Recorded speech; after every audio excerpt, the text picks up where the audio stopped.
Hey guys, welcome back. Today we're going to do a slightly different video than what we usually do. I'm going to talk all about my college that I go to, the Culinary Institute of America, because I get a lot of questions from friends, family, just anyone that's curious in either attending the school or they're just curious about what I even do at a culinary school. So today I'm going to make a video all about it, and yeah, let's jump on into it.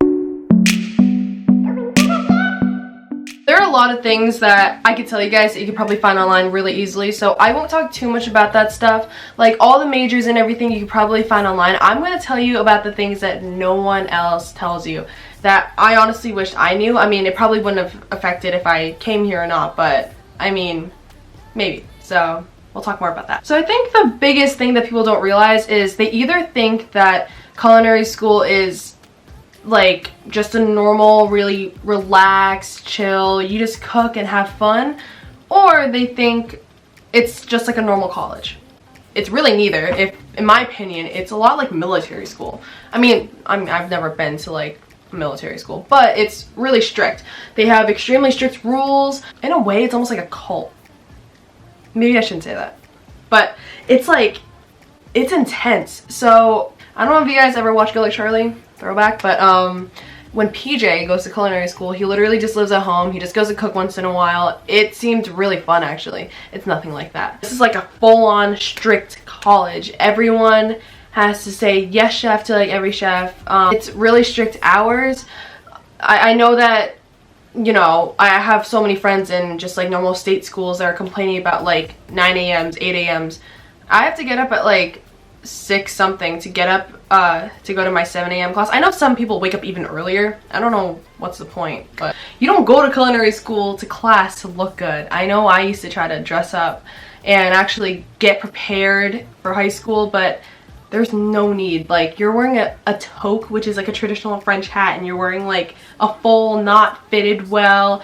It doesn't look good. I mean, I don't know. Yeah, so I know that even when I go to my next semester, you're gonna have to get up even earlier. So I know some culinary students, they have to get up at like 4 a.m. to start class. I think their class starts at like 5, or they start at 4. I'm not too sure. Again, I'm still kind of new at this, but these are things that I've noticed from just being here now. The hours are rough. You either get up really early, you stay out really, really late. Classes are like 8 hours long. So within this class topic, the classes are also not the same. You don't have just like 1 hour, 2 hour classes and then you move on, you jump from class to class. Every semester is different. So in my first semester for baking, I did have this one class called like fundamentals. So that's where you learn the basics to everything. It's just one long like 6-hour class.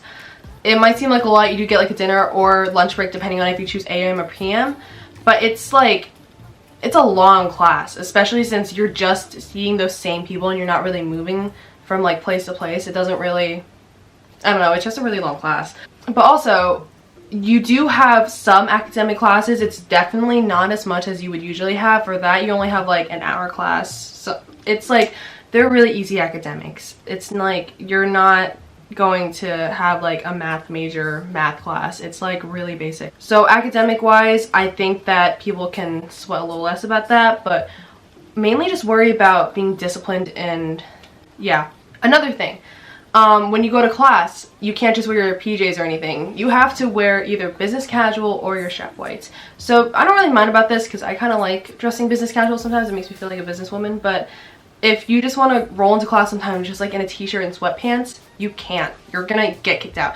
And I know some professors are more laid back than others, but once I went to go get dinner inside the dining hall, someone was just wearing like sneakers and the chef said they couldn't eat at the kitchen. So I don't know, it just really depends on which chef or which professor you talk to. With that said, at first when someone told me that, I thought we had to wear business casual like everywhere, even to like the gym. That's not the case. It's only for like classes and specific buildings. So this may be different for the different locations for the different classes, but in New York, in Hyde Park, the campus that I'm on, those are the rules. So like the Egg, is a big place that's like our cafeteria almost. They also have the gym there. You don't have to wear anything fancy there. It's just normal clothes. Just walking around campus, you can wear normal clothes. Again, some people run. You don't have to wear business casual to run. That'd be crazy. Another big question I always get are like, can you have parties and stuff like that? So that's just a no. So I think like I've never been to another college, but like I'm assuming other colleges, it's not like they don't not allow parties, but I guess it's not like, I don't know, professors at least don't say, oh my gosh, go throw a party. I don't know, I've never been to a normal college, but at our school it's literally just like you can't have one. And when they say you can't just break the rules. You can't have one. So there are no parties, there are no sororities, there are no frat houses. So if you wanted to join one, I kind of wanted to join a sorority, I know I got kind of judged by that, but like there's none. It's just not a thing. They say clubs are a big deal, and I heard they are. I heard a lot of people go to clubs. I'm personally not in one yet just because I didn't really find one I liked. They do have a lot of events, they say. Sometimes they have like bingo night. So for people that like to have fun and party, this is not your school. If you just want a normal college, fun, laid back, you can skip class whenever type of experience, it's not this. You're here to like learn. Speaking of, that's another thing. You can't skip class. So I know in college it's like not really said, but you don't have to go to class if you don't want to. You're just gonna fail for that day. But for us, you get, depending on the class, there's like, you can skip 2 classes at most, like if you're sick, so you have to like choose wisely. But if you skip more than that, you fail the class and you have to take it all over again.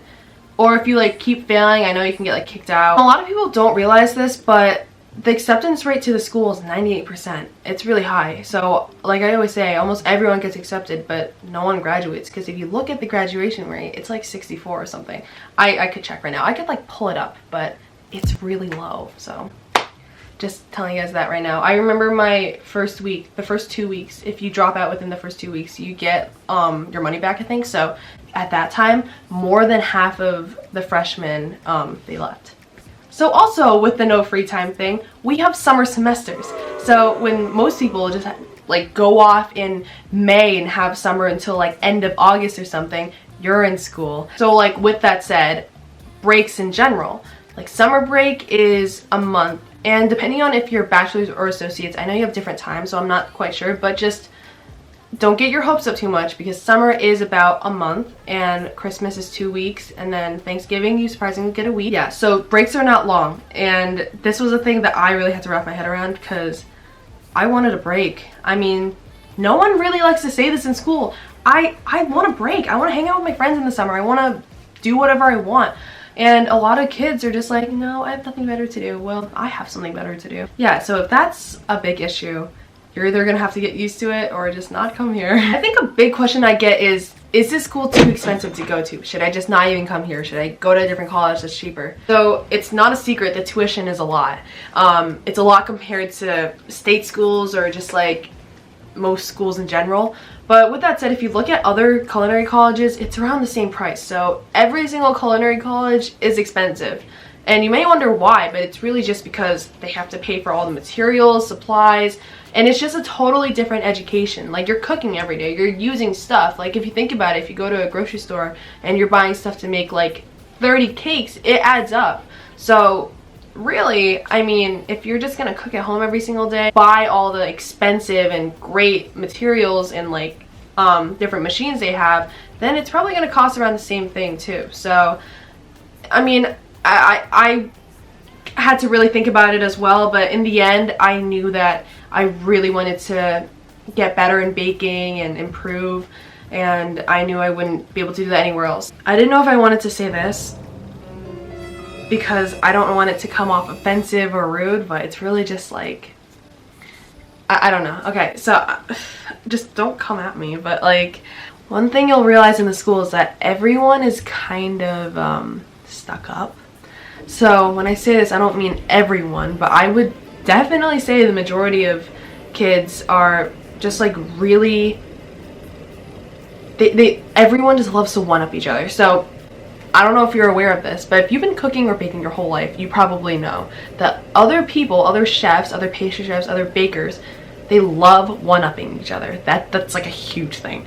So everyone just loves proving they're better than each other. So everyone's super competitive, everyone's super annoying. So yeah, everyone's just really judgmental, and it's hard, jeez, it's hard to find some real friends sometimes. So on that note, I can't think of anything else that is like a hidden fact about CIA that I could really think of that's like you can't find easily online. So if you guys have any more questions, or you want me to do a part 2 on things that you still have questions about, or that you're like I don't know, that I didn't talk about that you want to know, then just leave a comment below, or yeah, I think that's the only way that you could tell me. Okay, bye guys.